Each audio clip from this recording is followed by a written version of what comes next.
안녕하세요. 월세로 사는 삶이라는 모토로 살고 있는 정호영입니다. 여러분, 장래희망 있으신가요? 학창시절에는 이런 질문을 많이 받았는데 성인이 되고 나서는 참 뜬금없는 질문인 것 같아요. 저는 초등학교 시절에는 운동선수가 꿈이었고요. 또 운동을 그만하게 되고 나서는 쭉 경찰이었습니다. 이제 그러다 시력 문제로 경찰이 되지 못한다고 판정받고 나서는 회사원이 되어서 평범한 삶을 사는 게 제 꿈이었습니다. 그리고 실제로 그렇게 살기 위해서 노력하던 와중에 아프게 되었습니다. 4기 신장암 환자가 되고 나서는 조금 다른 장래의 희망을 가지게 되었고, 오늘은 제가 새로 만나게 된 장래 희망을 이야기해 보려고 합니다. 우선 저의 새로운 장래 희망을 말씀드리면 저는 멋쟁이 할아버지가 되는 것입니다. 암 환자가 되고 나서 생긴 장래 희망은 환자가 되기 전에 장래 희망과 조금 다른 부분이 있는데요. 그 전에 장래 희망은 운동선수, 경찰, 회사원 이렇게 직업을 좀 바탕으로 정했었어요. 그런데 지금은 좀 직업으로 정의하기에는 동떨어진 것이 장래 희망이 되었습니다. 멋쟁이 할아버지가 되는 건데요. 그게 뭐야? 멋쟁이 할아버지 어떻게 하는 건데? 이렇게 물으신다면 저도 정확하게 대답을 드릴 수는 없어요. 그냥 제가 생각하는 멋쟁이 할아버지를 조금 더 설명을 해보자면, 지나온 세월이 되게 길어서 다양한 경험이 많고 또 성공과 실패를 경험하면서 겪은 재밌는 이야기가 쌓여있고 소박한 것에서 행복을 느낄 수 있는 마음이 굉장히 넓은 그런 할아버지가 되고 싶다고 말씀드릴 수 있는데요. 분명 그런 할아버지가 되려면 건강 상태 또는 직업이나 경제력 등 삶의 전방위를 넘나들면서 갖춰야 할 게 굉장히 많긴 할 거예요. 그래도 멋쟁이 할아버지가 되는 게 지금의 제 장래 희망입니다. 할아버지가 되고 싶다는 게 요즘 세상에서 조금 특이할 수도 있다고 봐요.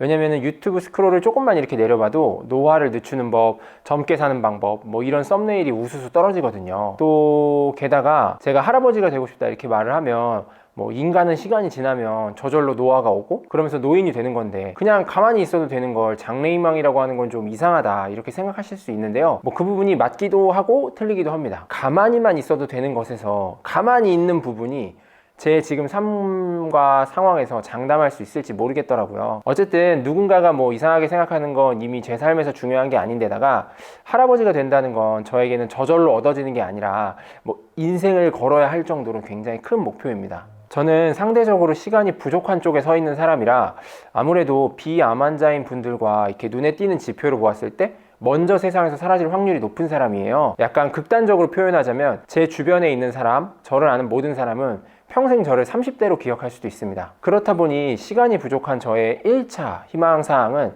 시간을 얻는 것인데요. 시간을 얻는다는 건 많은 시간 생존하는 거겠죠? 그리고 그런 조건을 생각하다가 보니까 궁극적으로 노인이 되는 것이라는 게 제 목표가 됐습니다. 제가 투병을 시작하면서 이런 장래희망을 가지게 된 계기가 있는데요. 제가 걷는 걸 정말 좋아하는데 제가 얼마나 걷는 걸 좋아하냐면 강원도 고성에서 부산 오륙도 공원까지 혼자 걸어간 적이 있어요.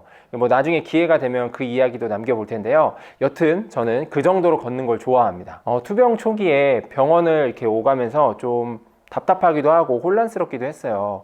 그럴 때마다 저는 걸었던 것 같아요. 이렇게 걸으면 아무 생각도 안 나고 고민이 좀 잊혀지는 기분이 들었거든요. 진료를 마치고 해화에서 창경궁을 지나 안국역을 거쳐서 광화문까지 걸었습니다. 광화문에서는 되게 큰 대형 서점에 들려서 요즘 사람들은 무슨 얘기를 좋아하나 이렇게 구경도 하면서 청계광장을 지나서 광장시장까지도 걸었고 왔거든요. 그렇게 걷다 배고프면 시장에서 혼자 간식도 사 먹고 또 서울 구경하고 사람 구경하는 걸 굉장히 좋아했었어요. 제가 이렇게 걸어가다 보면 너무나 바쁘고 분주한 서울이지만 저한테는 그냥 남의 얘기였거든요. 저는 이 길을 걷는 거 왜 하는 일이 아무것도 없었어요. 그렇게 이방인이 돼서 하염없이 걷다가 보면은 꼭 마주치는 분들이 계세요. 바로 할머니 할아버지들인데요. 이 종로를 중심으로 이렇게 서울에는 젊은 사람들 못지않게 어르신들도 굉장히 많이 지나다니세요. 물론 아프기 전에도 종로를 많이 갔고 거기서 어르신분을 많이 마주쳤겠죠. 그런데 과거에는 그냥 아무 생각이 없었어요. 그냥 할머니구나 할아버지구나 하고 이렇게 지나쳤는데 투병을 시작한 이후에 조금 다르게 느껴지더라고요. 저는 언젠가부터 그들이 굉장히 부러웠습니다. 그들의 백발과 그들의 주름이 부러웠어요. 그 주름과 백발은 어디서 구입하거나 일부러 만들 수는 없으니까요.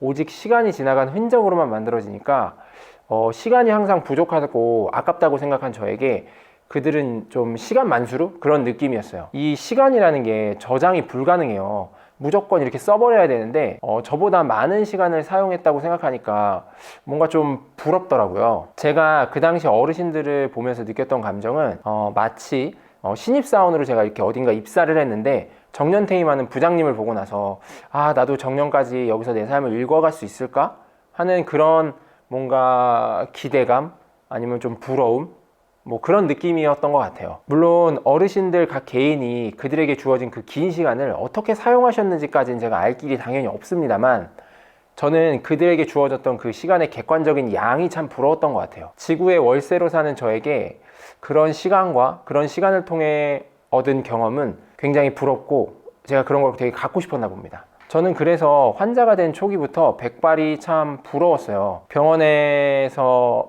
보거나 아니면 길에서 마주치는 어르신들의 약간 상징과도 같은 거였거든요. 좋아하는 연예인을 보면 되게 따라하고 싶은 것처럼 저는 백발을 보면 너무 좋아서 따라해보고 싶었습니다. 그래서 그동안 투병 생활을 하면서 탈색을 할까도 생각을 해봤는데요. 이게 항암제를 먹으면 이렇게 피부 트러블 같은 것들이 생기는데 탈색을 하면 피부에 안 좋다고 하더라고요. 뭐 그렇다 보니까 치료에도 안 좋을 것 같아서 그냥 시도는 못 했는데요. 때마침 이번 항암제의 부작용이 백발이 나는 부작용이 있더라고요. 그래서 지금 백발을 잠시나마 경험하고 있는데요. 제가 먹는 굉장히 다양한 항암제, 굉장히 다양한 부작용 중에 가장 사랑스럽고 반가운 부작용입니다. 우리는 살아가면서 장래희망이 자주 바뀝니다.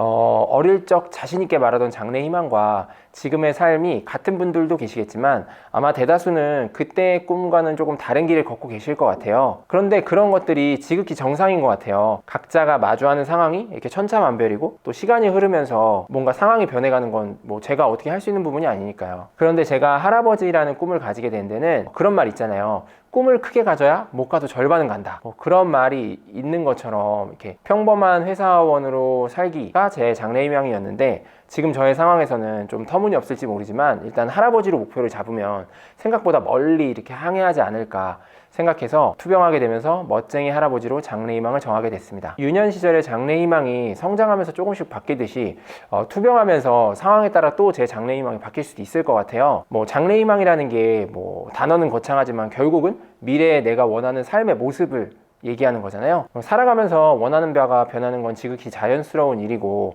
또 내가 속한 나의 삶의 상황들도 나의 의지와는 상관없이 이렇게 막 흘러가고 바뀌기 마련이니까요. 뭐 가깝게는 매주 토요일 밤 8시 35분이 지나면 장래희망이 바뀌기도 하고 또 진학이나 입학, 중간고사, 면접, 취업, 승진, 연봉 협상의 결과에 따라서 우리는 살아가면서 희망하고 원하는 것들이 이렇게 자주 바뀌게 될 수밖에 없으니까요. 제가 그래도 이렇게 장래희망이나 원하는 것에 대한 이야기를 하는 이유는 그래도 이렇게 장래희망을 얘기하면서 변하지 않는 것 중에 하나는 어쨌든 지금보다는 더 나은 삶, 내가 행복하게 살고 싶다는 의지가 표현된 게 장래희망인 것 같아요.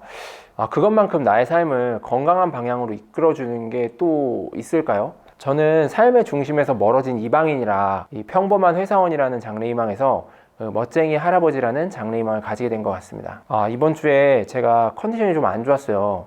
몸무게도 한 57kg 정도까지 빠져가지고 긴급하게 이렇게 슈퍼 돼지 시스템도 가동하고 이렇게 건강을 챙기려고 노력하고 있는데요. 아무튼 뭐 미리 준비를 좀 못해서 오늘따라 조금 더 정리가 좀 안 되는 것 같은데 오늘은 조금은 특이할 수 있는 저의 장래 희망에 대해서 이야기해 보았습니다. 날씨가 점점 추워지는데 다들 환절기 감기 조심하시길 바랄게요. 오늘도 시청해 주셔서 너무 감사하고요. 오늘은 여기까지 하겠습니다. 감사합니다.